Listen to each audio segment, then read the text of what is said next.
আল্লাহর শুকরিয়া আদায় করলে লাভ না লস? আল্লাহর শুকরিয়া আদায় করা লাভ। এতটা লাভ আসমান এবং জমিনের মধ্যে ফাঁকা জায়গাটা আল্লাহ পূরণ করে দেন একবার আলহামদুলিল্লাহ বললে। এজন্য আল্লাহর শুকরিয়া আরেকবার আদায় করে বলে আলহামদুলিল্লাহ। বিশ্ব নবী রহমাতাল লিল আলামিন, দু জাহানের পয়গম্বর, তিনি ইহকালেও রহমত, পরকালেও রহমত। সাহাবীরা রাসূলকে জীবন দিয়ে ভালোবেসেছেন, জীবন দিয়ে মোহাব্বত করেছেন। নিজের জীবন চলে গেলেও সাহাবীরা কখনো পিছপা হয় নাই। যুদ্ধের ময়দানে এদিক থেকে তীর আসছে, সাহাবীরা দৌড়াইয়া নিজের বুকটা উজাড় করে দিয়েছে। এদিক থেকে তীর আসছে, হযরতে তালহা রাদিয়াল্লাহু তাআলা আনহু তিনি দৌড়াইয়া এদিকে গিয়ে বুক পেতে দিয়েছে, আমার জীবনটা শহীদ হয়ে যাক কিন্তু রাসূলের জীবনটা বেঁচে থাক, এভাবে ভালোবেসেছে। রাসূল সাল্লাল্লাহু আলাইহি ওয়াসাল্লাম হাদিসের মধ্যে এজন্য বলেছেন, লা ইউমিনু আহাদুকুম হাত্তা আকুনা হাব্বা ইলাইহি মিন ওয়ালিদিহি ওয়া ওয়ালাদিহি ওয়ান নাসি আজমাইন। তোমরা ততক্ষণ পর্যন্ত মুমিন হতে পারবে না, ততক্ষণ পর্যন্ত তোমরা ঈমানদার হতে পারবে না যতক্ষণ পর্যন্ত তোমার নিজের জীবনের চাইতে, তোমার স্ত্রীর চাইতে, সন্তানের চাইতে, পিতামাতার চাইতে রাসূলকে বেশি মুহাব্বত না করবা। ঠিক সাহাবীরা নিজের জীবনকে উৎসর্গ করে দিয়ে রাসূলকে এরকম ভালোবেসেছেন। আল্লাহ রাসূল সাল্লাল্লাহু আলাইহি ওয়াসাল্লাম ইন্তিকালের দিনে আল্লাহ রাসূল যখন দুনিয়া থেকে বিদায় নিয়ে চলে যায়, হযরতে ওমর পাগলের মতো হয়ে গিয়েছিল। হযরতে ওমর, কে সেই ওমর? যেই ওমর রাস্তা দিয়ে গেলে 40 দিন শয়তান ওই রাস্তা দিয়ে যেত না। যেই ওমর যেই রাস্তা দিয়ে যেত সেই রাস্তা দিয়ে শয়তান পর্যন্ত যেত না। এমন কঠোর ছিল ওমর, যাকে ফারুক ডিগ্রি দেওয়া হয়েছে, সত্য এবং মিথ্যার পার্থক্যকারী। সেই ওমর বিশ্বনবীর ইন্তিকালের পরে পাগলের মতো হয়ে গেছে, পাহাড়ের পাদদেশে বসে কান্নাকাটি। হযরতে আবু বকর পরামর্শ দেন, ওমর তুমি কি জানো না ইতিপূর্বে যত নবী রাসূল এসেছিল তারাও তো এই জমিনের মধ্যে নাই।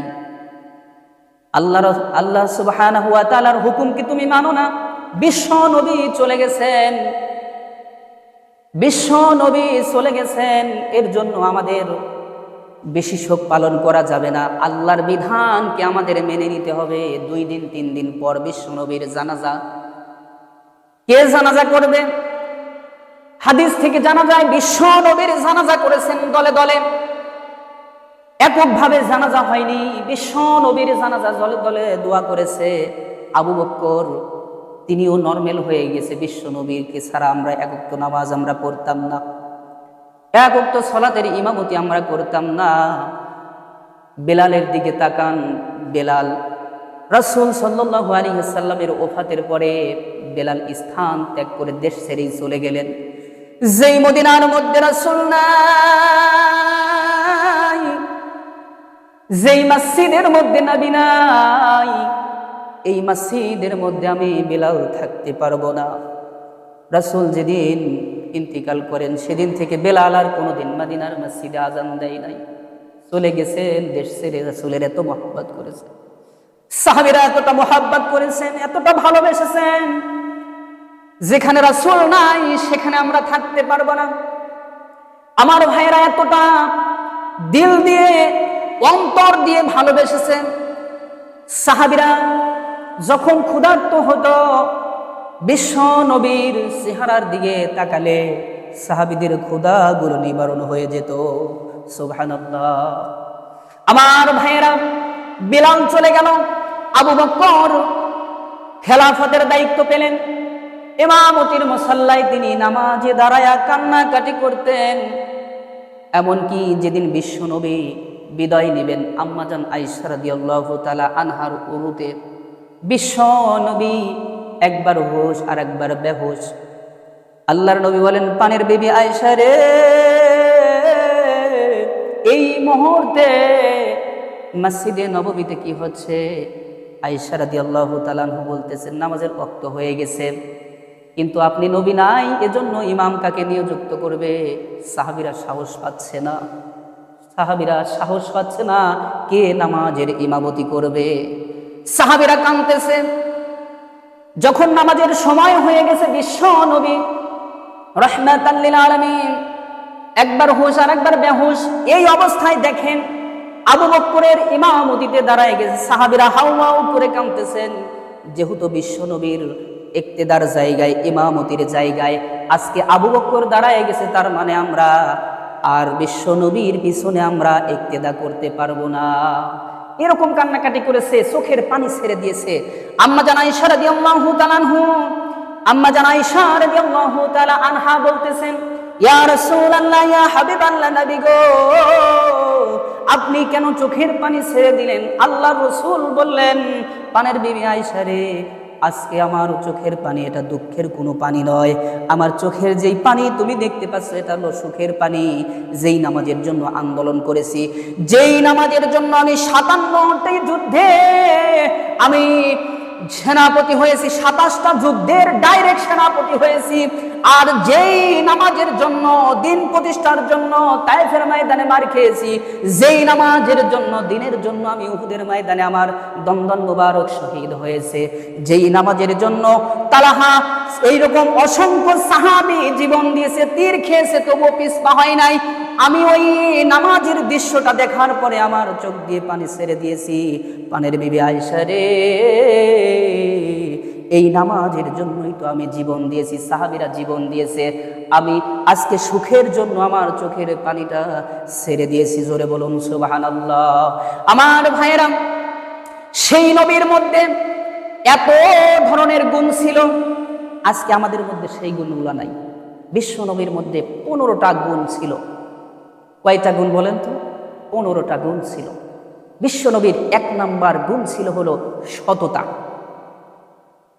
সততা ছিল। রাসূল সাল্লাল্লাহু আলাইহি ওয়াসাল্লাম মিথ্যা কথা বলে নাই জীবনে।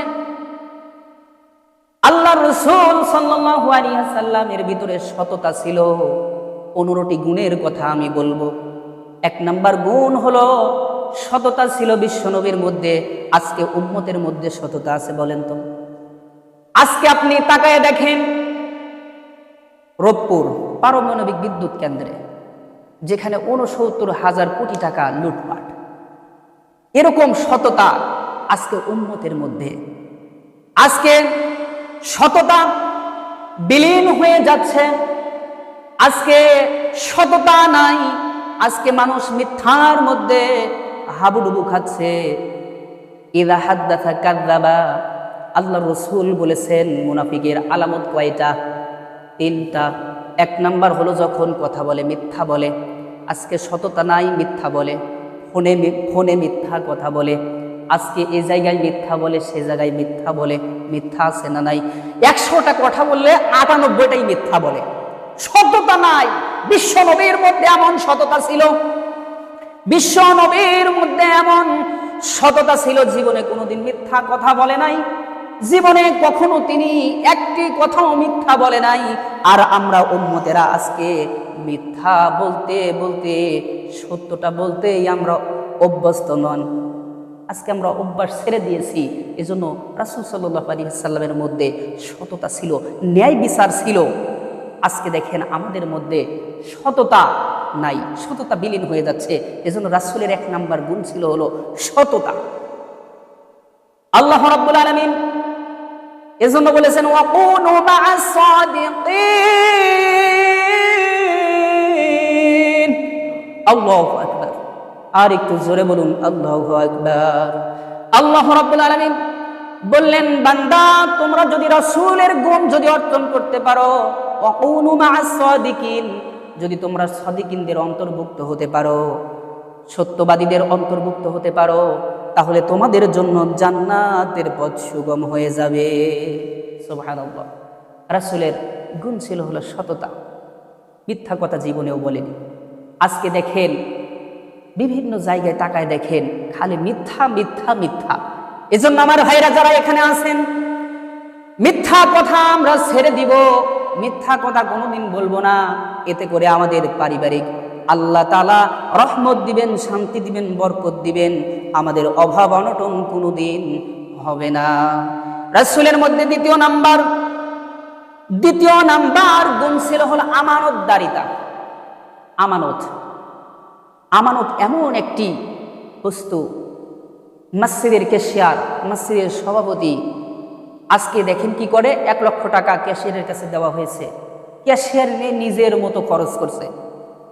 অথচ আল্লাহ রাসূল কেমন আমানতদারিতা ছিলেন, আপনি 1000 টাকার নোট 5টা দিয়েছেন, ওই 5টাই থাকবে, 500 টাকার নোট 10টা দিয়েছেন, ওই 10টাই থাকবে, ওখান থেকে কোনো খরচ করবে না। এটা হলো আমানতদারিতা। বিশ্বনবী রাহমাতাল লিল আলামিন এমন আমানতদারিতা তার মধ্যে ছিল, যেদিন হিজরত করবেন আল্লাহ তাআলা জিবরাইলকে পাঠিয়ে দিয়ে বললেন, ও জিবরাইল, যাও তাড়াতাড়ি আমার বন্ধুকে খবর দাও, আমার বন্ধু যেন এই মক্কার মধ্যে অবস্থান না করে। মক্কার বড় বড় কাফের আবু জেহেল, উতবা, শাইবা, ওয়ালিদ ইবনে মুগিরা, বড় বড় কাফেরেরা আল্লাহ রসুলের ঘরকে ঘেরাও করে রেখেছে। এই রাতের মধ্যেই আবু বকরকে সঙ্গে নিয়ে মদিনায় হিজরত করতে বলেন। জিবরাইল এসে ডাক দিলেন, ইয়া রাসূলুল্লাহ, ইয়া হাবিবাল্লাহ, এই মুহূর্তে আপনি আর চাদর গায়ে দিয়ে শুয়ে থাকবেন না। আল্লাহ তাআলা অর্ডার করেছেন। বিশ্বনবী ঘুম থেকে ওঠার পরে আলীকে বিছানায় শোয়ায়ে দিলেন, চাদর দিয়ে ঢেকে দিলেন। আলীকে বললেন, খাতা কলম নাও, হিসাবগুলো করে রাখো।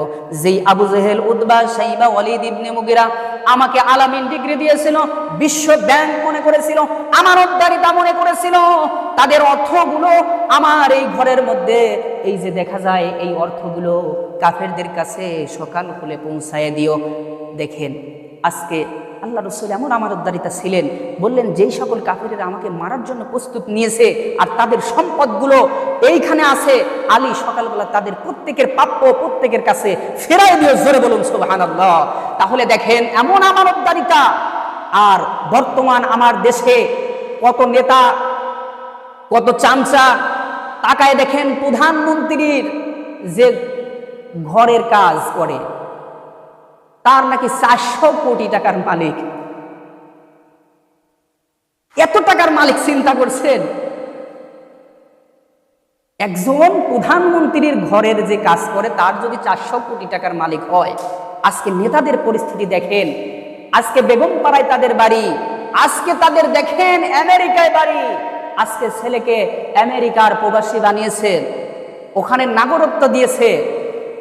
আজকে বাংলাদেশ তাদের আর মন চায় না, এখান থেকে লুটপাট করে বেগম পাড়ায় বাড়ি করবে। জোরে বলুন ঠিক কিনা? এমন আমানতদারিতা নিয়েছে। 10 কেজি একজন গরিবের চাউল মেরে খায়, এমন চেয়ারম্যান, মেম্বার, এমন এমপি, মন্ত্রী আছে না নাই? অসহায় মানুষের আজকে বিধবা কার্ড, এরপরে বিভিন্ন ধরনের যখন মন্ত্রণালয় থেকে পাশ করা হয়, ব্রিজ, কালপাট, রড সব খায়। জোরে বলুন ঠিক কিনা? এমন আমানতদারিতা আজকে নেতাদের মধ্যে দেখেন, এমন আমানতদারিতা, আমানতদারিতার এমন পরিস্থিতি, আজকে নেতারা লুটে পুটে খায়। আর বিশ্বনবী বলতেছেন, আলী আমি চলে যাচ্ছি, তবে সকালবেলায় এদের সম্পদগুলো পৌঁছায় দিও। এমন কারণেই তো বিশ্বনবীকে আল্লাহ সুবহানাহু ওয়া তাআলা ডিগ্রি দিয়েছেন, ওয়া মা আরসালনাকা ইল্লা রাহমাতাল লিল আলামিন। আল্লাহু আকবার। আর একটু জোরে বলুন আল্লাহু আকবার। বিশ্বনবী তো এমনি রহমত হন নাই, এমনি কারণেই কিন্তু বিশ্বনবীকে রাহমাতাল লিল আলামিন ডিগ্রি দেয় নাই। আমার ভাইয়েরা, রাসূল সাল্লাল্লাহু আলাইহি ওয়াসাল্লামের মধ্যে এমন আমানতদারিতা ছিল, অন্যের সম্পদ হরণ করে নাই, প্রতিবেশীর হক নষ্ট করে নাই। যেমনি আমানত দিয়েছে তেমনি ভাবে তা মানুষের কাছে আবার ফেরাই দিয়েছে। আমার ভাইরা, এই আমানতদারিতা অর্জন করার দরকার আছে না নাই? আমার ভাইরা, রাসূল সাল্লাল্লাহু আলাইহি ওয়াসাল্লামের মধ্যে 3 নাম্বার গুণ ছিল ধৈর্যশীল। ধৈর্যশীল হওয়ার দরকার আছে না নাই? আল্লাহ রাব্বুল আলামিন বলেন, রাব্বুল আলামিন বলেন যে বান্দা তোমরা যদি ধৈর্যশীল হও, ধৈর্যশীল বান্দাদের সাথে আল্লাহ থাকেন। ইন্নাল্লাহা মা'আস সাবিরিন। আল্লাহ রাব্বুল আলামিন বলেন নিশ্চয় আমি ধৈর্যশীল ব্যক্তিদের সাথে থাকি। সুবহানাল্লাহ। আর একটু জোরে বলি সুবহানাল্লাহ। আমার ভাইরা, ধৈর্যশীল এমন ধৈর্যশীল ছিলেন, বিশ্ব নবী কোনো এক যুদ্ধ থেকে বাড়িতে আসার পরে দেখেন আম্মা জান আয়েশা রাদিয়াল্লাহু তাআলা আনহা এখনো রান্না বান্নার কাজ শেষ করেনি। আল্লাহ রসুল এমন ধৈর্যশীল ছিলেন, নিজে রান্নার সহযোগিতা করে আম্মা জান আয়েশা রাদিয়াল্লাহু তাআলা আনহাকে খাওয়াই দিতেন। এমন সুন্নাহ পালন করার দরকার আছে না নাই? আমার ভাইয়েরা, আমার বন্ধুগণ, একটু খেয়াল করে শুনি। আর আমরা কি করি? যদি এক জায়গায় থেকে আসি, হাইলে লড়ি, ভাত এখনো রান্না হয়নি, গরম মেজাজে পিঠের উপরে কয়েকটা বাড়ি, তারপরে কথা। জোরে বলুন ঠিক কিনা? আমার ভাইয়েরা, এটা রাসূলের সুন্নাহ হতে পারে না। রাসূলকে এভাবে সাহায্য করেছেন, এভাবে সহযোগিতা করেছেন। এজন্য রাসূলের মধ্যে 3 নাম্বার গুণ ছিল হলো ধৈর্য। ধৈর্য থাকতে হবে। ধৈর্য ছাড়া একজন পাকাপোক্ত ঈমানদার হতে পারবে না। এজন্য ধৈর্যশীল হওয়া লাগবে। এমন ধৈর্যশীল ছিলেন। ধৈর্য কেমন? হযরত ওমর দাঙ্গা তরবারি নিয়ে আল্লাহ রসুলের মাথা কাটার জন্য আসতেছিলেন। সাহাবীরা বললেন, ইয়া রাসূলুল্লাহ, ইয়া হাবিবাল্লাহ, নবী গো আপনি একটু আড়ালে যান, হযরত ওমর তরবারি নিয়ে আসতেছে, আপনাকে হয়তো মেরে ফেলবে। আল্লাহ রসুল বললে, একটু ধৈর্য ধরো, একটু ধৈর্য ধরো, আল্লাহ তাআলা তাকে হয়তো বা হেদায়েত দিতে পারেন। জোরে বলুন সুবহানাল্লাহ। আমার ভাইয়েরা, ধৈর্যশীল এমন হতে হবে বিপদে আপদে, কষ্টে, সুখে, দুঃখে, অসুস্থ হলে, বিছানায় কাতরাতে থাকলে, হাসপাতালের বেডে কাতরাতে থাকলে, আমি একটা কথা মাঝে মাঝেই বলি, একটা কথা মাঝে মাঝেই আমি বলি। আমার ভাইয়েরা, এই কথাটা অত্যন্ত মনোযোগ সহকারে দিলের কান লাগায়া শুনবেন, খুব খেয়াল করে শুনবেন। আমার ভাইয়েরা, আমার বন্ধুগণ, আমরা এমন একজন আল্লাহকে পেয়েছি, যেই আল্লাহ সুখে ডাকলেও শোনেন, দুঃখে ডাকলেও শোনেন, যেই আল্লাহ হাসপাতালের বেডে শুয়ে শুয়ে কাতরাতে কাতরাতে থাকলেও শোনেন। জোরে বলুন সুবহানাল্লাহ। অথচ দেখেন, দুনিয়াতে আমরা যদি কেউ অসুস্থ হয়ে যাই, ক্যান্সার যদি হয়ে যায়, যদি গা দিয়ে যদি দুর্গন্ধ বের হয়, মা পালায় যায়। আছে না নাই বলেন তো? করোনার সময় দেখেন এমন একটি ভাইরাসের কারণে মা সন্তানকে দেখে না, সন্তান মাকে দেখে না। এইরকম অবস্থা হয়েছে কি হয় নাই বলেন তো? পিতা সন্তানকে দেখতে যায় নাই। এজন্য দেখেন আল্লাহ তাআলা বলেন যে বান্দা, তুমি যদি হাসপাতালের বেডে শুয়ে পড়ে অসুস্থ হয়ে তোমাকে বন্ধু ভুলে গেছে, মা ভুলে গেছে, বাবা ভুলে গেছে, কিন্তু আমি আল্লাহকে তোমার ওই পচা দেহ নিয়া, তোমার অসুস্থ নিয়া আমি আল্লাহকে যদি তুমি ডাকো, আমি আল্লাহ তোমার ডাকে সাড়া দেই। জোরে বলুন সুবহানাল্লাহ। আইয়ুব আলাইহিস সালাম দেখেন, তার সারাটা শরীরে পোকা, আল্লাহ রাব্বুল আলামিন তাকে শেফা দান করেছিলেন, আল্লাহ সুবহানাহু ওয়া তাআলা তাকে আরোগ্য দান করেছিলেন। আমার ভাইরা, অসুস্থ হলেও আল্লাহকে ভোলা যাবে না, অসুস্থ হলেও আল্লাহকে ভোলা যাবে না। ধৈর্য ধারণ করতে হবে, আল্লাহকে ডাকতে হবে। জোরে বলুন সুবহানাল্লাহ। আমার ভাইরা, আমার বন্ধুগণ, আর একটু খেয়াল করে শুনি, আল্লাহ রসুলের মধ্যে এমন ধৈর্য ছিল। আর 4 নাম্বার ছিল হলো তাওয়াক্কুল, ভরসা। একমাত্র কার পর ভরসা করবো আমরা? আল্লাহর প্রতি ভরসা ছাড়া অন্য কোনো উপায় নাই। আল্লাহর প্রতি ভরসা করতে হবে। আমরা কেউ দয়াল বাবা, কেউ সালা বাবা, কেউ ল্যাংটা বাবা, কেউ দড়ি বাবা, কেউ শিকল বাবা দরবারে গিয়া, বাবা আমার এই মনের আশাটা পূরণ করো। আসলে একমাত্র ভরসা করতে হবে কার? আল্লাহ। আল্লাহর ভয় করতে হবে। ইত্তাকুল্লাহ, আল্লাহর ভয় করতে হবে। আল্লাহ ছাড়া কারোর ভয় করা যাবে না। আল্লাহর প্রতি ভরসা যদি আমরা রাখি, রিজিক দেওয়ার মালিক কে? আল্লাহ। আল্লাহ সুবহানাহু ওয়া তাআলা আমাদের রিজিক দেওয়ার মালিক, ছেলে দেওয়ার মালিক, মেয়ে দেওয়ার মালিক। অনেকেই কিছুদিন ছেলে পেলে না হলে চলে যায় বাবার দরবারে, গরু নিয়া, ছাগল নিয়া, যে বাবা আমার ছেলে সন্তান হয় না, একটা ছেলে আমাকে দেন। আচ্ছা বলেন তো দেখি, এই বাবা কি ছেলে দেওয়ার মালিক? ছেলে দেওয়ার মালিক আল্লাহ। ইব্রাহিম আলাইহিস সালাম আমাদেরকে শিক্ষা দিয়েছেন, 90 বছর বয়সে ইসমাইল আলাইহিস সালাম দুনিয়াতে আসলেন। আল্লাহ সুবহানাহু ওয়া তাআলা বললেন, ইব্রাহিম তোমার সন্তান হচ্ছে না, তুমি দোয়া করো, রব্বি হাবলি মিনাস সালিহিন, আমার কাছে দোয়া করো আমি নেক সন্তান দিতে পারি, আমি কন্যা সন্তান দিতে পারি, আমি নাও দিতে পারি। এজন্য আল্লাহ রাব্বুল আলামিন বলেছেন, যদি তাওয়াক্কুল আমার প্রতি করতে পারো, ভরসা যদি আমার প্রতি করতে পারো। আমার ভাইয়েরা, বর্তমান আপনি দেশের দিকে তাকায় দেখেন, রাষ্ট্রের দিকে তাকায় দেখেন, আমরা কিন্তু স্বৈরাচারীর জালেমে অত্যাচারিত হয়ে বারবার আল্লাহর কাছে দোয়া করতাম, মাতা নাসরুল্লাহ, মাতা নাসরুল্লাহ, আল্লাহ তোমার সাহায্য কখন আসবে, তোমার সাহায্য কখন আসবে। এই কথাটা কিন্তু প্রত্যেকটা আলেম দোয়া করতো যে আল্লাহ তোমার সাহায্য কখন আসবে, তোমার সাহায্য কখন আসবে। আজকে আল্লাহর সাহায্য পেতে হলে তাওয়াক্কুল, ভরসা আল্লাহর প্রতি করতে হবে। আমার ভাইরা, 15টি যে পয়েন্ট আমি ধরেছিলাম, পয়েন্টের সময় হয়তো পাবো না। আল্লাহ সুবহানাহু ওয়া তাআলা আমাদেরকে যেন এই তাওয়াক্কুল, ভরসা একমাত্র আল্লাহর প্রতি করার মতো তৌফিক দান করেন। সকলে বলি আমিন।